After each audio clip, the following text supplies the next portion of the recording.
একটা সময় ছিল আসমানের নিচে জমিনের উপরে এমন কোনো জাতি ছিল না যারা মুসলিম উম্মার দিকে চোখ রাঙিয়ে কথা বলতে পারে। মুসলিমরা ছিল বিশ্বের অপ্রতিরোধ্য জাতি, শাসক জাতি। কিন্তু সেই উম্মা আজ পৃথিবীর সর্বত্র মার খেয়ে বেড়াচ্ছে কেন?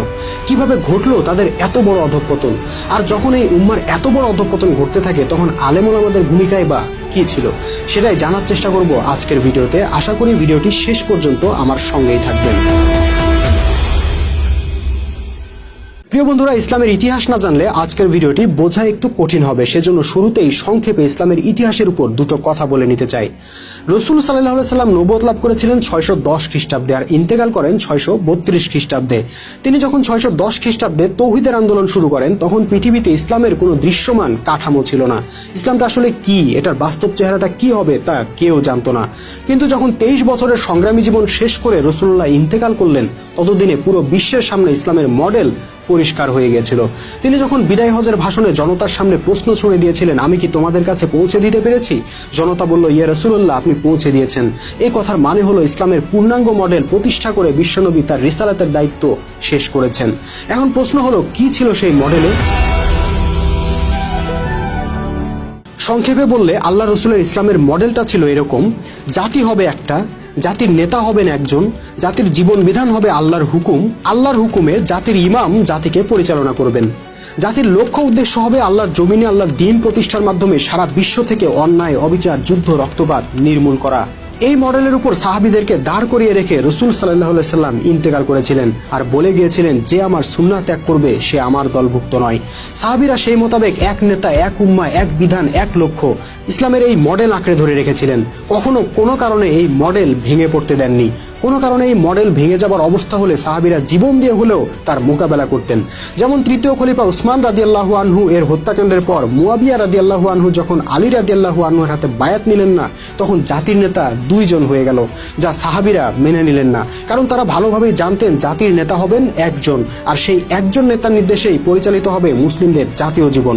তাই সাহাবীরা বাধ্য হয়ে উষ্ট্রের যুদ্ধ, সিফিনের যুদ্ধ করেছেন, জীবন দিয়েছেন, কিন্তু ইসলামের এই মডেলকে নষ্ট হতে দেননি। তারা ঠিকই এক জাতি, এক নেতা, এক বিধান, এই সুন্নাহ অটুট রেখেছেন। আর সেই মডেল অটুট রেখেছেন বলেই তারা ছিলেন পৃথিবীর সেরা জাতি, সুপার পাওয়ার। তাদের দিকে চোখ তুলে কথা বলার মতো কোনো শক্তি পৃথিবীতে ছিল না। কিন্তু এখন কি দেখা যাচ্ছে? বন্ধুরা, এখন 21 শতাব্দী, পৃথিবীতে এখন 160 কোটি মুসলমানের বসবাস। মুসলমানদের ঘরে ঘরে এখন ঝকঝকে হরফের আল কোরআন। লক্ষ লক্ষ মসজিদে প্রতিদিন আজান হচ্ছে, নামাজ হচ্ছে। প্রতি বছর লক্ষ লক্ষ হাজি মক্কায় গিয়ে হজ করে আসছেন। কোটি কোটি আলেম, মুফতি, মাওলানা, মুহাদ্দিস, আল্লামারা দিনের খেদমতে নিয়োজিত আছেন। সমস্যা কেবল একটাই, রাসূল সাল্লাল্লাহু আলাইহি সাল্লাম ইসলামের যে মডেল তৈরি করে গিয়েছিলেন বর্তমান মুসলিম উম্মাহ সেটা বাদ দিয়েছে, এবং তার ফলে বিশ্বের সেরা জাতি থেকে তারা গোলাম জাতিতে পরিণত হয়েছে। পতন হয়েছে মুসলিম উম্মার। কথা ছিল মুসলিমদের রাষ্ট্র হবে একটা, কিন্তু বাস্তবে মুসলমান জাতি এখন 57টার মতো রাষ্ট্রে বিভক্ত। কথা ছিল জাতির নেতা হবেন একজন, কিন্তু বাস্তবে মুসলমানদের একক কোনো অবিসংবাদিত নেতার অস্তিত্ব নেই। ছোট্ট একটা দেশ কুয়েত বাংলাদেশের একটা জেলার সমানও না, কিন্তু সেই দেশেরও আছে আলাদা নেতা, আলাদা শাসন। কথা ছিল জাতির জীবন বিধান হবে আল কোরআন, কিন্তু বাস্তবে মুসলমানদের জীবন চলছে মানুষের তৈরি বিধানে। কথা ছিল কোরআনের বিধানকে মূলনীতি হিসেবে রেখে জাতির ইমাম জাতিকে পরিচালনা করবেন, কিন্তু বাস্তবে জাতির তো ইমামই নাই। হালবিহীন নৌকার মতো জাতি উদ্দেশ্যহীনভাবে ভেসে যাচ্ছে অকুল সমুদ্রে। কথা ছিল এই উম্মাহ সারা বিশ্ব থেকে অন্যায়, অবিচার, যুদ্ধ, রক্তপাত নির্মূল করবে, কিন্তু বাস্তবে তাদের নিজেদের পিঠ রক্ষা করাটাও তাদের পক্ষে অসম্ভব হয়ে পড়েছে। অর্থাৎ এই কথা পরিষ্কার যে রাসূল সাল্লাল্লাহু আলাইহি সাল্লাম যে মডেলের উপর উম্মাহকে রেখে গিয়েছিলেন এবং যেটাকে ইসলাম হিসেবে প্রতিষ্ঠা করে গিয়েছিলেন, সেই মডেলের ধারে কাছেও আমরা নাই। এখন প্রশ্ন হলো দুইটা: এক, ইসলামের সিস্টেমে এত বড় ওলটপালট কিভাবে হয়ে গেল, এবং দুই, এত কিছু হয়ে গেল আমাদের আলেম সাহেবরা কি করলেন? দর্শক, এই পুরো বিষয়টি বিস্তারিত বলতে গেলে ভিডিওর ডিউরেশন অনেক বড় হয়ে যাবে। আমি অতি সংক্ষেপে মূল বিষয়টা শুধু তুলে ধরছি। রাসূল সাল্লাল্লাহু আলাইহি সাল্লাম ও তার সাহাবীদের একমাত্র মিশন ছিল সমস্ত পৃথিবীতে আল্লাহর দ্বীন প্রতিষ্ঠা করা। সেই মিশন বাস্তবায়নের জন্য তারা এক দেহ এক প্রাণ হয়ে কেবল যুদ্ধ চালিয়ে গেছেন, ছুটে গেছেন এক রণাঙ্গন থেকে আরেক রণাঙ্গনে। তাদের দুর্ধর্ষ সংগ্রামের ফলে অর্ধ পৃথিবীতে আল্লাহর দ্বীন প্রতিষ্ঠা হয়েছিল।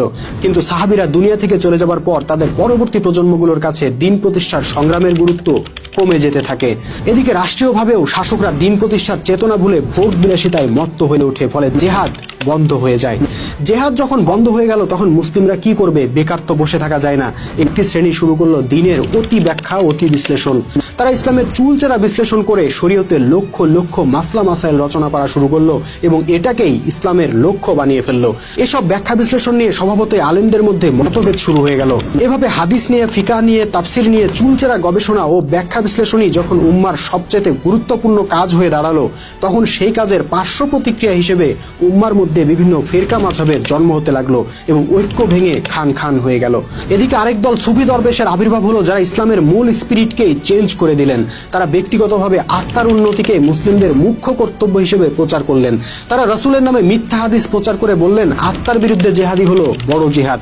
ফলে পৃথিবী থেকে অন্যায়, অবিচার, যুদ্ধ বন্ধ করার মিশন পুরোপুরি মুখ থুবড়ে পড়লো। এভাবে ঐক্য হারিয়ে, লক্ষ্য হারিয়ে, অযোগ্য নেতৃত্বের অধীনে আলেমদের মাসলা মাসাইলের জালে আটকা পড়ে জাতি যখন দিশেহারা, তখন ইউরোপীয়রা আক্রমণ করে এই উম্মার হাত থেকে রাষ্ট্রশক্তি ছিনিয়ে নিল এবং এদেরকে গোলাম বানিয়ে দিল। ইউরোপীয় খ্রিস্টানরা তো আর কোরআনের বিধান দিয়ে মুসলমানদেরকে পরিচালিত করবে না। স্বভাবতই তারা কোরআনের বিধান বাতিল করে দিয়ে মুসলমানদের জাতীয় জীবনে পশ্চিমাদের তৈরি রাজনৈতিক ব্যবস্থা, অর্থনৈতিক ব্যবস্থা, বিচার ব্যবস্থা ও শিক্ষা ব্যবস্থা প্রয়োগ করলো।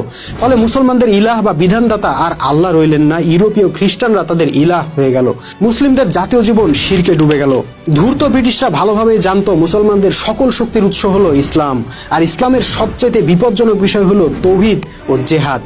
তৌহিদ মানে হলো আল্লাহর সার্বভৌমত্ব, কাজে তৌহিদ থাকলে ব্রিটিশের হুকুম চলবে না, আর জেহাদ থাকলে ব্রিটিশের পালানো ছাড়া উপায় নেই। তাই খ্রিস্টান ওরিয়েন্টালিস্টরা অনেক গবেষণা করে তৌহিদ ও জেহাদবিহীন মাসলা মাসাইল সর্বস্ব একটি নখদন্তহীন ইসলাম আবিষ্কার করলো। আর সেই ইসলাম শেখানোর জন্য তারা 1780 সালে কলকাতায় স্থাপন করলো কলকাতা আলিয়া মাদ্রাসা।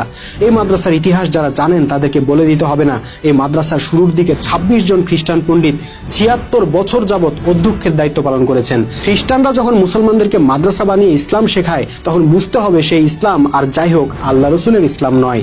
এই যখন পরিস্থিতি, তখন আমাদের দেওবন্দ ঘরানার আলেমরা চিন্তা করলেন, হায় হায়, সবই তো গেল, রাষ্ট্র ব্যবস্থা গেল, অর্থ ব্যবস্থা গেল, বিচার ব্যবস্থা গেল, সমাজ ব্যবস্থা গেল, শিক্ষা ব্যবস্থাও গেল, ইসলামের তো কিছুই রইল না। আলেম বলে পরিচয় দেওয়াই তো লজ্জার বিষয় হয়ে দাঁড়াচ্ছে। তাই তারা লজ্জা থেকে বাঁচার জন্য কিছু একটা করার তাগিদ অনুভব করলেন। তখন এই আলেমরা শুধু ইসলামের তাহজিব তমদ্দুন বা মুসলিমদের কৃষ্টি কালচার রক্ষার জন্য ভারতে 1866 সালে দেওবন্দ মাদ্রাসা স্থাপন করলেন। সেখান থেকে পড়াশোনা করে বের হয়ে হাজার হাজার আলেম পরবর্তীতে ভারতবর্ষের বিভিন্ন জায়গায় দেওবন্দ মাদ্রাসা বা কওমি মাদ্রাসা স্থাপন শুরু করলেন। উদ্দেশ্য একই, ইসলামের তাহজিব তমদ্দুন রক্ষা করা। সেই থেকে আমাদের জাতীয় জীবন চলছে মানুষের তৈরি বিধানে, আর আমাদের মাওলানা সাহেবরা মাদ্রাসা বানিয়ে উম্মাকে ওজুর মাসলা, গোসলের মাসলা, ঢিলা কুলুকের মাসলা শেখাচ্ছেন, আরবি ব্যাকরণ শেখাচ্ছেন, সহিভাবে কোরআন তেলাওয়াত করা শেখাচ্ছেন। যা ফল হবার তাই হয়েছে। দীর্ঘদিনের প্র্যাকটিসের ফলে আমাদের মুসলিম সমাজ এখন রাষ্ট্রহীন, খেলাফতহীন, ব্যক্তিগত ইসলামে অভ্যস্ত হয়ে গেছে। তারা এখন মনে করে ইসলাম মানে নামাজ পড়া, রোজা রাখা, দাড়ি রাখা, মসজিদ মাদ্রাসার জন্য দান খয়রাত করা, হুজুরদেরকে মোহব্বত করা ইত্যাদি। এগুলো করলেই ইসলাম পালন হয়ে যায়। রাষ্ট্রীয় জীবনে ইসলাম প্রতিষ্ঠা করা বা ইসলামের বিধানে রাষ্ট্র পরিচালনা করার চিন্তাই তাদের মাথায় আসে না। আমি আগেই বলেছি, মুসলিমদের ধর্মীয় জীবন ও রাজনৈতিক জীবন আলাদা নয়, কারণ রাসূল সাল্লাল্লাহু আলাইহি সাল্লাম কেবল ধর্মনেতা ছিলেন না, রাষ্ট্রনেতাও ছিলেন। কিন্তু এখন মুসলিম উম্মার ধর্মীয় জীবন থেকে রাজনৈতিক জীবন আলাদা হয়ে গেছে। তারা ব্যক্তিগত জীবনে নামাজ রোজা করছেন আল্লাহর বিধানে, আর রাষ্ট্র চালাচ্ছেন মানুষের তৈরি বিধানে। তাদেরকে ধর্মীয় মাসলা মাসাইল বলে দিচ্ছেন ধর্মীয় নেতারা, আর রাজনৈতিক নেতৃত্ব দিচ্ছেন রাষ্ট্রীয় নেতারা। ইসলামে যে ধর্ম ও রাষ্ট্র আলাদা নয়, মুসলিমদের একজন নেতা থাকবেন, খলিফা থাকবেন, কোরআনের বিধানে রাষ্ট্র চলবে, কোরআনের বিধানে অর্থনীতি চলবে, কোরআনের বিধানে বিচার চলবে, এই ধারণা মুসলিমরা ভুলে গেছে। হ্যাঁ, মুসলিমরা ভুলতো না যদি আমাদের আলেম সাহেবরা সত্যিকারের আলেমের দায়িত্ব পালন করতেন। কিন্তু আমাদের দুর্ভাগ্য যে আলেমরা মুসলিম উম্মাকে পথ দেখানোর বদলে, দিন প্রতিষ্ঠার জেহাদের জন্য প্রস্তুত করার বদলে ঘুম পাড়ানোর দায়িত্ব পালন করে যাচ্ছেন। তারা মুসলিম উম্মাকে একথাটা বলছেন না যে তোমরা আল্লাহর বিধানকে তসলিম না করে মানুষের তৈরি বিধানকে তসলিম করে নিয়েছো, কাজেই আল্লাহর দৃষ্টিতে তোমরা মুসলিমই নও। তোমরা দিন প্রতিষ্ঠার সংগ্রাম বাদ দিয়ে রাসূলুল্লাহর সুন্নাহ থেকেই আউট হয়ে গেছো, কাজেই তোমরা রাসূলের দৃষ্টিতে উম্মতি নও। তোমরা কোরআনের ব্যক্তিগত বিধান মানো কিন্তু জাতীয় বিধান মানো না, কাজেই তোমরা মুমিনই নও। এভাবে সত্যের আঘাতে এই জাতির কালঘুম ভাঙানোর বদলে আলেমরা নিজেরাও গড্ডালিকা প্রবাহে গা ভাসিয়ে দিয়েছেন, জাতিকেও ভাসিয়ে নিয়ে যাচ্ছেন। শিরক কুফরে ডুবে থাকা মুসলমানদেরকে তারা 100 বার সুবহানাল্লাহ পড়ে জান্নাতে যাওয়ার সহজ রাস্তা দেখাচ্ছেন।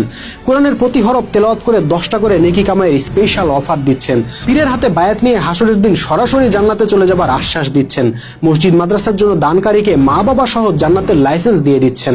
আরবের খেজুর খেয়ে জব্বা পরে ডান কাতে শুয়ে আর খাবার পরে মিষ্টি খেয়ে রসুলের পাক্কা উম্মত হবার উপায় বাতলে দিচ্ছেন। তাহলে কে জীবনের রিস্ক নিয়ে দিন প্রতিষ্ঠার সংগ্রামে নামতে যাবে? আপনি যদি 100 বার সুবহানাল্লাহ পাঠ করে জান্নাতে চলে যাইতে পারেন, তাহলে কেন জীবনের রিস্ক নিতে যাবেন? কেন দিন প্রতিষ্ঠার কাজ করতে গিয়ে মার খাবেন, গালি খাবেন, নির্যাতিত হবেন? প্রিয় বন্ধুরা, ভিডিওর আকার ইতোমধ্যেই অনেক বড় হয়ে গেছে, আমি আর দীর্ঘায়িত করতে চাচ্ছি না।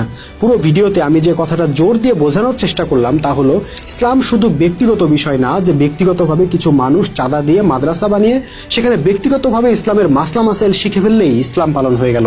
না বন্ধুরা, ইসলাম হলো রাষ্ট্রীয় জীবন বিধান, যা রাষ্ট্রীয় জীবনের প্রতিষ্ঠা করতে হয়। সেজন্য বিশ্বনবী তার নবুয়তি আন্দোলন শুরু করার 13 বছরের মধ্যেই মদিনা নামক রাষ্ট্রশক্তি কায়েম করেছিলেন এবং পরবর্তী 10 বছরে পুরো আরব উপদ্বীপে দিন প্রতিষ্ঠা করেছিলেন, ইসলামের মডেল প্রতিষ্ঠা করেছিলেন।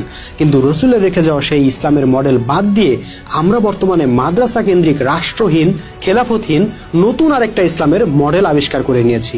আর যেহেতু এই মডেল আমরা শতাব্দীর পর শতাব্দী যাবৎ দেখে আসছি, তাই এটাতেই গভীরভাবে অভ্যস্ত হয়ে গিয়েছি। আমরা উল্টো পথে হাঁটছি, তাই সোজা পথ কেউ দেখিয়ে দিলে সেটাকেই উল্টো পথ বলে মনে হয়। কিন্তু কথায় আছে, উল্টো পথে 1000 কদম আগানোর চাইতে সঠিক পথে 1 কদম আগানো অনেক উত্তম। আজকের ভিডিও থেকে যদি একজনও সঠিক পথের সন্ধান খুঁজে পান, তাহলে সেটাই হবে আসল সার্থকতা, ইনশাআল্লাহ। বন্ধুরা, আজ এখানেই শেষ করছি। আজকের ভিডিওটি কেমন লাগলো কমেন্ট করে জানাতে ভুলবেন না। কোনো বিষয়ে দ্বিমত থাকলেও অবশ্যই কমেন্ট করে জানাবেন। আজকের মতো এখানে বিদায় নিচ্ছি। সবাইকে আল্লাহ হাফেজ। সালামু আলাইকুম ওয়া রাহমাতুল্লাহি ওয়া বারাকাতুহু।